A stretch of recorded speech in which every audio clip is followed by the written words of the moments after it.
And we're back. Mark Deulley, so good to have you on Stories from the River. Congratulations on winning this year's, being one of our winners and a recipient of our Founder Scholarship Fund. Yeah, thank you. So excited to have this opportunity to chat with you. Yeah, I'm excited too.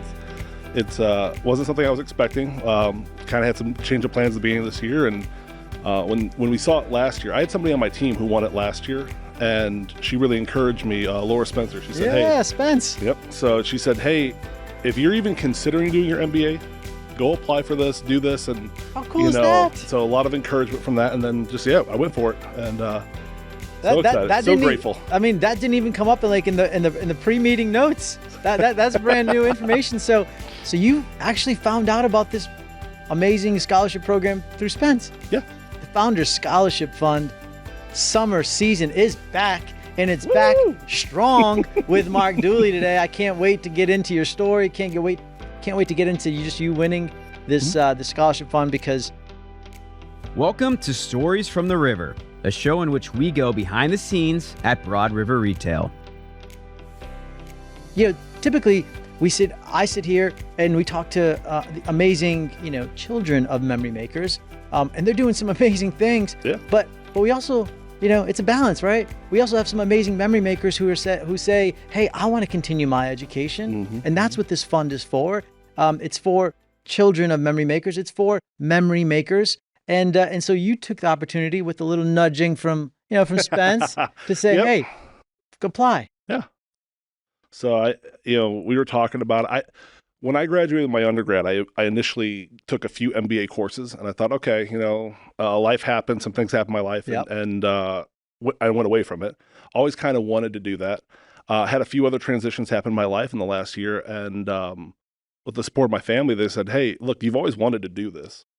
And I was like, well, I don't know. I don't want to take out more loans. I'm still paying back the existing loans, words. And then what ended up happening was talking to Spence about it. She goes, you should apply. And I'm like, no, those kind of things are for people who are like, oh, I really need the money. She goes, no, just go in and talk about how you're going to help people and see what happens. And it makes me actually, look for other scholarships and everything, but was able to actually pay for a majority of my first semester. So very cool. Yeah, I'm very grateful, very excited for it. Very grateful Broad River for giving me the opportunity. So initial reaction when you got the phone call came in, Mark, congratulations. Do you remember where you were, what your reaction was? Yeah, it was, so I work from home. So I'm sitting there, I'm watching the screen with the chats and everything that I do. And all of a sudden it was Ariel called. She said, hey, congratulations. We want to offer you this, and you won this, and this is so great and excited, and here's next steps and all that. And I was kind of like in shock. It's kind of like, you're standing there, it's like the Price is Right moment. They're like, oh, hey, you won this, and that's so amazing. And yeah, so I just kind of sat back, reeled it in, and I was like, okay, what else do I have to do to get it? And she's like, no. You've done it. You've got it. It's yours. I'm like, oh, okay. You absolutely have. Congrats again. Let's just pause for a minute and give some of our viewers and listeners, all million of them out there, just a little bit more about who Mark Deulley is. So you mentioned your undergrad. Yep. Indiana Wesleyan. Yep. Okay. And so grew up in Indiana. Grew up in Northwest Indiana. If I say Indiana, people are like, "Oh, so you're from cornfields?" I'm like, "No, I'm from Chicago." Kind of what I was thinking. Yeah, exactly. Yeah. We're expecting. There's two spots of Indiana that's not cornfield. Indianapolis. Go Fever. Yes. Indianapolis and Northwest Indiana is just outside Chicago. I'm 45 minutes from downtown. So, oh, wow. We're considered a suburb. And so I grew up there. Once I graduated from high school, I took a year off. I went to a vocational school in Columbus, Ohio. Very cool. Went to another one in California. Spent 2 years out there, and then came back and started my career. Started working in banking and working my way up. And eventually, I started doing my degree on the side. Okay.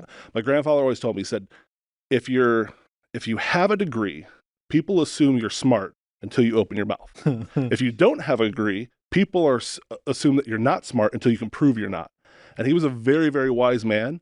He never got his degree. He worked at United his entire life. Wow. And but he was always somebody that was always had to prove how smart he was. And so he encouraged me. He goes, no matter what it takes, no matter how long it takes you, go get a degree. Go get it. And so it took me 4 schools. I'm not the best. I'm a really good test taker, but like the homework aspect was not the best for me. It took me a little while, went through a couple schools, and then eventually found one assistant that worked for my personality style and my way I do things. And so did that, got the undergrad, went and started my own business after that. Went through the school of hard knocks of owning your first business and watching it fail. And then switched over to furniture management, which is what I'm doing now. And just, I love it, man. I got 2 girls out here in North Carolina. I've got, so at some point, I'm sure Vivian and Violet are going to watch this. They're going to listen. They're going to watch this at some point. That's my dad. Exactly. Yeah. They're 5 and 11 right now. So I don't know if Stories from the River is like as entertaining as like Paw Patrol. I mean, no, Chase. Yeah. We can put some hats on, like ride some cars around in here. And I'm not too far away from those days. Yeah. Marshall. Yeah, exactly. So, but yeah, so they're doing that. And then actually the biggest supporter out of everybody, my girlfriend of 2 years, her name's Ashley. Ironic because I work Ashley. Ashley, yeah.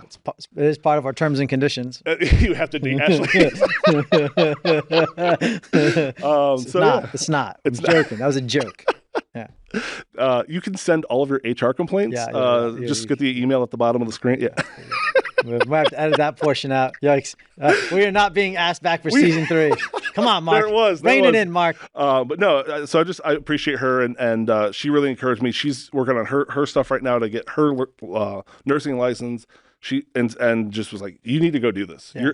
And it's a hard spot to be in for someone who doesn't necessarily come from a background of education, to have people all around you telling you how smart you are when you're like, I don't see what you're seeing. I'm not seeing this. So eventually I have enough people telling me like, hey, dude, you're smart. You need to go get the credential proving that you're smart and do it. And so, and I guess the final tipping point was, there was a lot of opportunity that came in the company here at the end of last year that really allowed me to shine and show off some of the skill sets that I developed around data science and things like that. And so, in January, recognized as a retail MVP here. And that was exciting. And once that happened, I was like, okay, maybe what everyone's been telling me for like the last 12 months, I should like sit down, stop, listen to. They might be onto something. They might be onto something. And I'm just, sometimes I'm a pretty humble guy. So I'm like, I don't want to like think more highly of myself than I ought. And then, that's a good attribute to have. I mean, ladies and gentlemen, we are having a one-on-one conversation, a story here from a true renaissance man. Like, I'm trying to digest all this information. I mean, 4 schools, almost 4 years. I mean, I hear that, right? And I appreciate the vulnerability of sharing. This is what Stories from the River is all about. Yeah. But some folks might hear that and be like, "Gosh, really? 4 schools to?" But I hear that. I listen to that. I'm like, think about like the resilience. Think about how many times along that march, it just would have been easier to just be like, nah, like Ohio didn't work, Cali didn't work. Like exit ramp here, moving on, like really good at, and oh, by the way, like, I mean, if you're really good at test taking, like, do you really need homework? Like, I'm acing the test. That's another thing I got out of that. Like, I'm acing the test. I mean, so, but the homework's important. Yes, homework is important. Very important. Everyone, do your homework. Do your homework. We do not condone. Do your homework. So, like, kudos for that. I mean, there would have been ample opportunity for you to say, I'm good. Not going to work. Like, there'll be other things, but you kept going. And so I think that makes that it makes it that much sweeter, right? And you appreciate it more. So you got your undergrad from a great school. You've got tremendous experience. Mark, you've been with us for 3 years. You helped stand up a brand, we love the term, Broad River Retail, first time ever. First time ever. A brand new team that focuses on, or E-team. Yes. We like to call them Cobra Kai. Cobra Kai. Strike first, strike hard, no mercy. Come on. So tell us about getting that stood up. All right. That was a lot of work to get up and running. We traveled to a bunch of other ones. One thing that I love about here at the River is we just don't jump into something we don't know. We don't jump into the river. We don't. Yeah, we don't just. Oh, no. Here's what we do. We look for strategic points where the river's calm, like that, and that's where we get in. We don't just jump in where the river's rough. Good pivot. And so that's what we did. We looked at other E teams that were out there in the country. We ate the meat, spit out the bones of what they were doing, and we launched it. And we've had nothing but success with it. I mean, it's been as far as a performance per guest walking in, one of the best in the entire country right now. So that was, again, it was a lot to build because there were systems and processes. And anytime you adapt a model, if you're going to take an in-store model, you're going to adapt it to online, there's just going to be some things that don't line up. And working through those and say, okay, how do we handle this? And so my supervisor is Carl, and he likened it to jumping out of an airplane without a parachute and trying to build the parachute, sew it together as you're going down. Really fast. Yeah. You better get this figured out. Like we had opened, and I think the first 3 weeks we opened, we had sold like $5,000. And so we kind of like scrapped everything and said, okay, wait, we just need to start selling stuff. Like forget all the scripts, forget all the process. Let's just do it. And so, and again, it's been an amazing journey getting that thing stood up. It's been open for over a year and a half. We're seeing our comps, and yeah, it's been. I would say I love the entrepreneurial way that was built. Yeah. Hey, come up with this, build it, and then the other thing too is that I work with systems and strategies, and so that way when I go to hand it off, it's not just hey, go refigure it out, but here's the manual, here's the process, here's what you got to do. And so that's ready to rock and roll. That's very cool. You've created a blueprint. Yeah. And instead of it being all intrinsic knowledge, one of the things that we love, kind of the term of river is that it keeps flowing, right? It's flowing forward. And so you've got a great team. Shout out to all of our E-team members. So excited. And again, back-to-back winners from the E-team, which is very, very exciting. And congrats on the recognition at our gala earlier this year on being the retail MVP. Like that is not an easy award to win, but last year in Q4 at the end of the year, there was really some opportunities there where you really embraced the challenge. You really kind of stood up and just and you're pretty resilient. You were resilient. Think about the schooling, your experience, like. Probably felt like, hey, this is just what I do. Like, this is what I'm built for. My spirit animal is Rocky Balboa. Your spirit animal is Rocky Balboa. Okay, all right. Tell me. Well, I mean, I'm curious. Tell me more. So, those of you that know the Rocky story that's out there, he goes out and he's not the biggest, he's not the strongest, he's not the fastest, he's not the smartest, he's not anything. Okay. But what he can do is get up more times than anybody else. Even when his own corner at the end of Rocky went, hey, stay down. He can get up. And what I love more than anything else, I don't know how we're going to go this far down Rocky, but if you actually watch all 6 movies and now the new ones, the creeds that are coming out, you actually see that Rocky is not the hero of the story. He's the helper. He comes around and helps everyone around him. And that servant heart, that servant leadership that he shows throughout those, I identify so much with him. Like, hey, this is what it means. If you want to be resilient, resiliency without humility is like egotistical narcissism that comes out.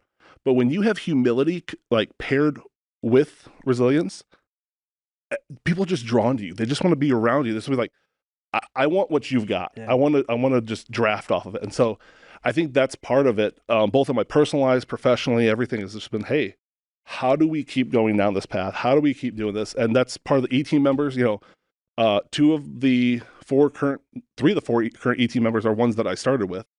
So like that's huge, amazing lack of turnover in a retail environment. Like, and I think that's it. People just get drawn to that. Like, I don't quit. I find a way, whatever it is, and I love it. So that's why Rocky Balboa. That just embracing that, like, yo Adrian moment. And I was going to ask for. I mean, do you have one of those? Yeah, So for me, it's it's not the yo Adrian. I can do a yo Adrian, but it's the speech. It ain't about how hard you hit. It's about how hard you get hit.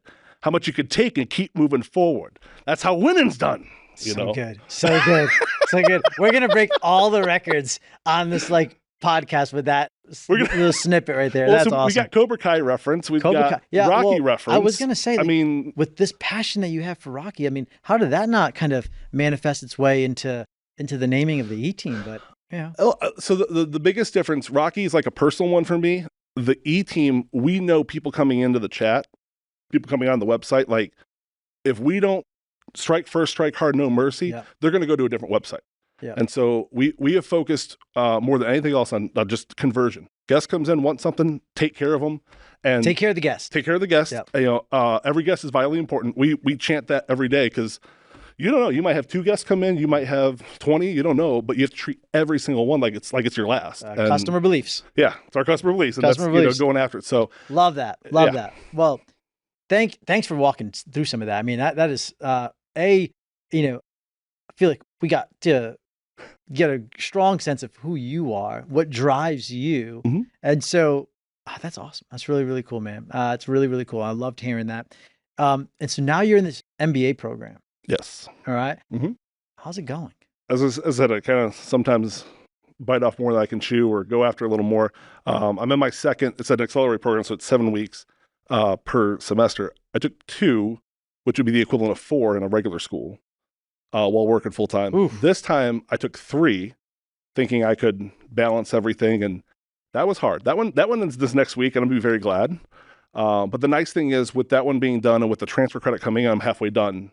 Congrats! So, I mean, you just won the scholarship award. You're already almost halfway done with your program. Yeah. So we're gonna keep going after it and tackling. So and then the rest of the year, if everything goes according to plan, I'll be done in December. Worst case scenario in May. But I think that's the other side of it too. Like when you're passionate about it, do what you love, never work a day in your life, right? Like, that's right. This has been a passion project of mine that I've wanted to do for a long time, and it's just going and getting it done and seeing the opportunity. And I think the other thing too, that we talk about here a lot is like momentum and building momentum, and being the sunrise company, the base of the mountain, all those things that that Broad River is, has helped me embrace it. It's like, why drag this thing out for 2 years?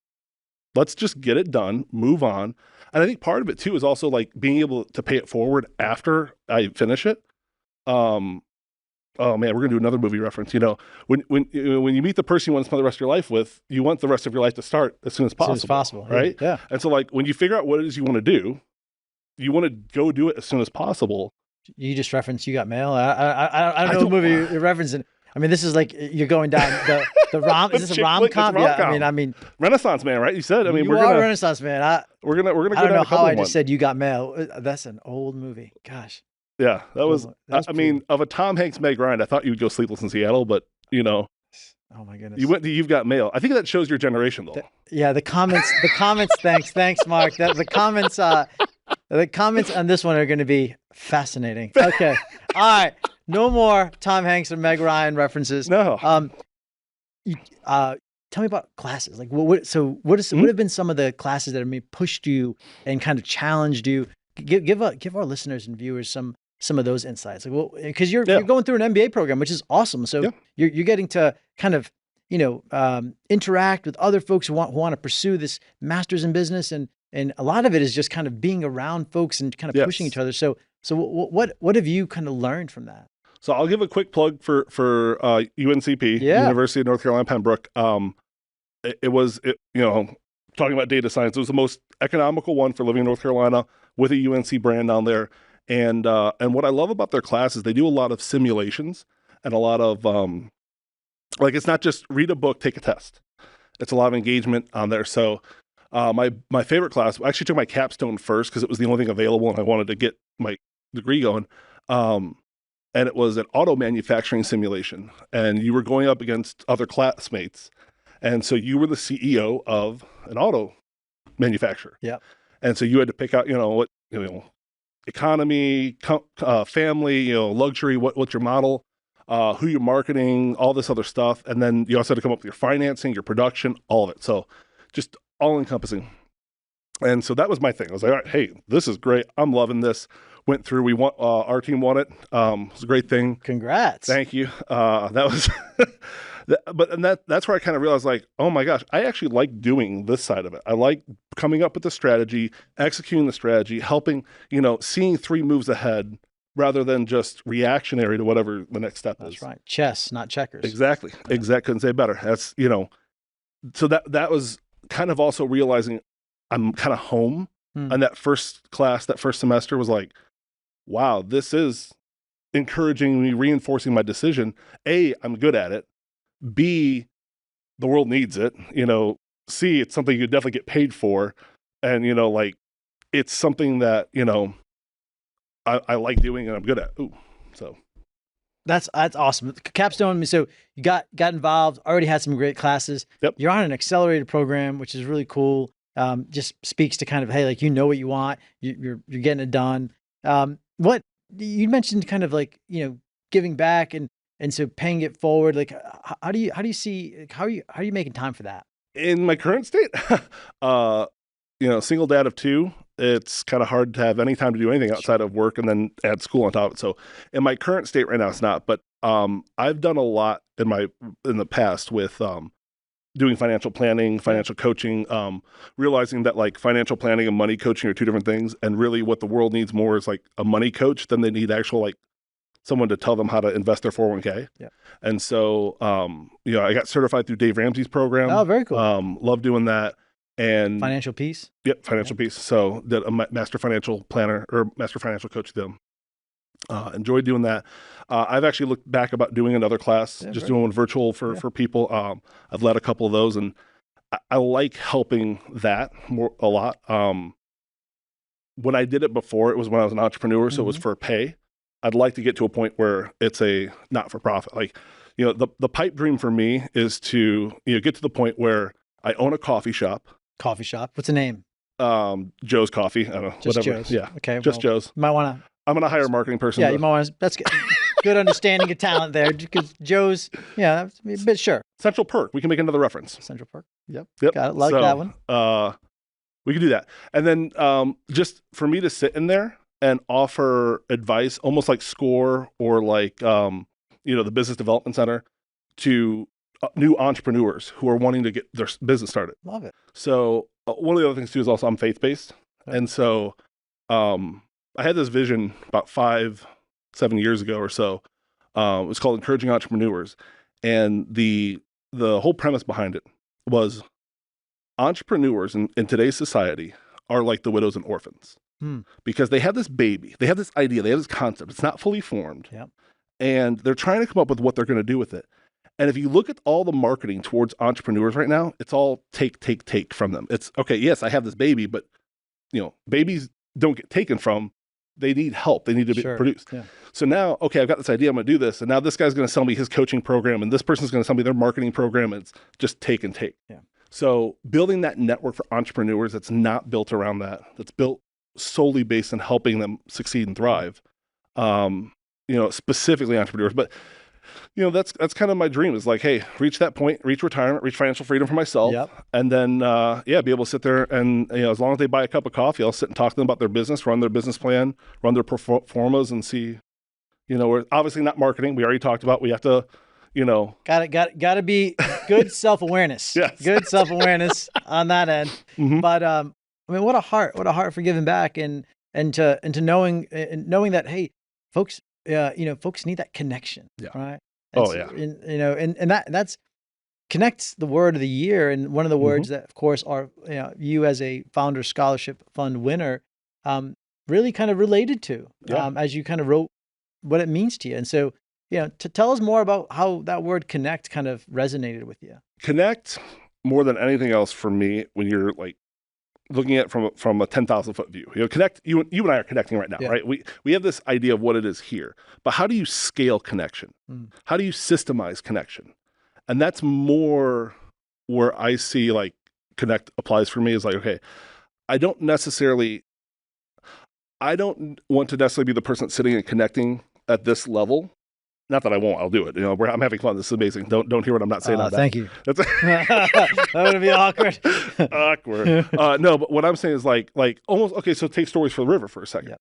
You guys have built a system around connection that allows you to connect with way more people than simply just going and getting a cup of coffee and learning my story or learning someone else's story, whatever else it is. So I'm very interested in the systems behind connection and building those and helping people build those to it's that scalability out there, Well, I love the way your mind works. Thank you. I love the way your mind works because that's fascinating. It's fascinating. Like, I think about that and, and how your mind is thinking about, well, how does that connection, like, how do we get everything behind the scenes to kind of formulate and come together so that you can have that kind of true connection? That's a gift, man. Thank That's you. a gift. That's a gift. Thank you for all that you do for the E-Team, for Cobra Kai, for Retail Performance. Such a gift to the river, and your story is a gift. Thank you. Thank you for that. Thank you for being resilient. Thank you for being resilient. It's really, really important. And so advice for folks that are contemplating this great program or this great Founder Scholarship Fund. What are some closing or just advice words that you would give to current memory makers that, because from your vantage point, that it's hard. It is hard. I mean, and you not so much, but like folks having to kind of go back and rekindle, like dust off the trapper keeper. Like, I mean, what? I couldn't even. So what advice do you have, encouragement do you have for memory makers about, continuing on with their education? So let me split two things there. I'm gonna do one for people that are going for the scholarship, and then one for people going back to school. People going for scholarship, I'll tell you right now, the best advice I got, and it followed through, and it worked. So we got success story from it. Don't just go give a sob story. Don't just go in there and say, "Oh, poor me, my life was so hard. This is why I need money." Talk about how you're going to give it back. And that's what I put in my essay, was like financial planning and helping people with their finances, and talk about what you're going to do with the degree more than how hard it is for you to get the degree. I think, people that are on the boards like to hear that more than need. The other side of it is people that are going back to school. I would definitely say it's not going to be perfect. It's going to be messy. It's going to be sloppy, but like, go do it anyway. Done is always better than perfect.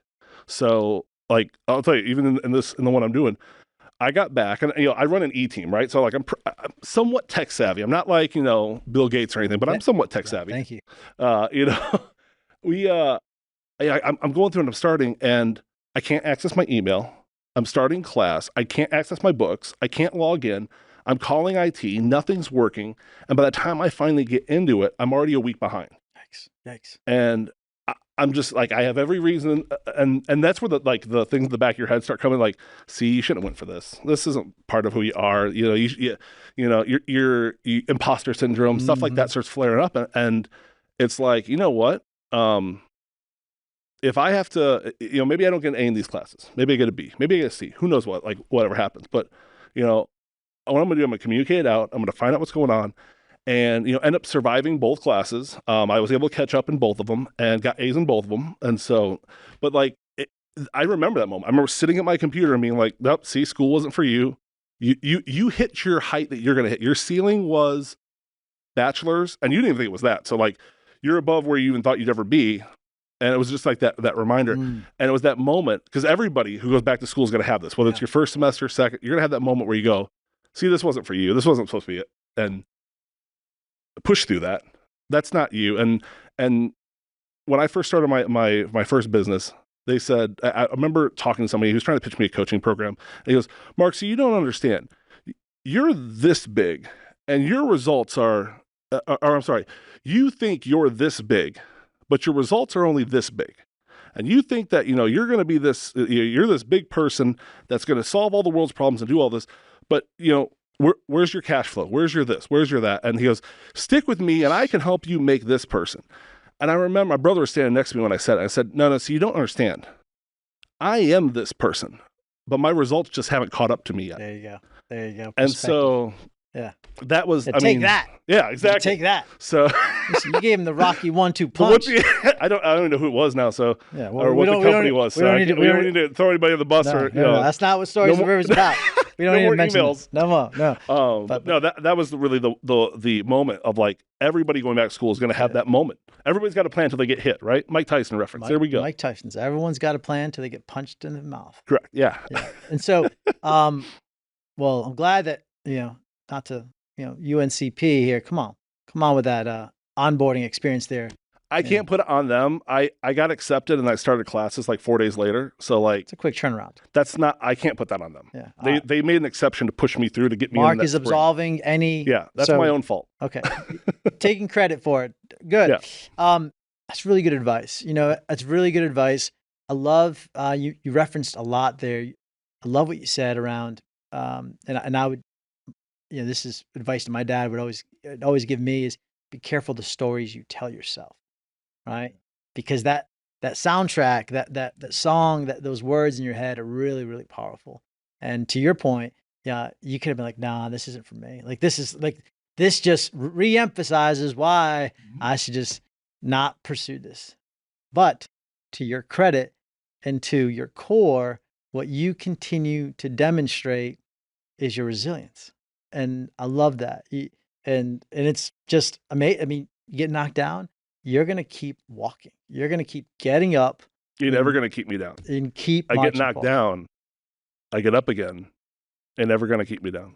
I might be tub thumping. But Chumbawamba.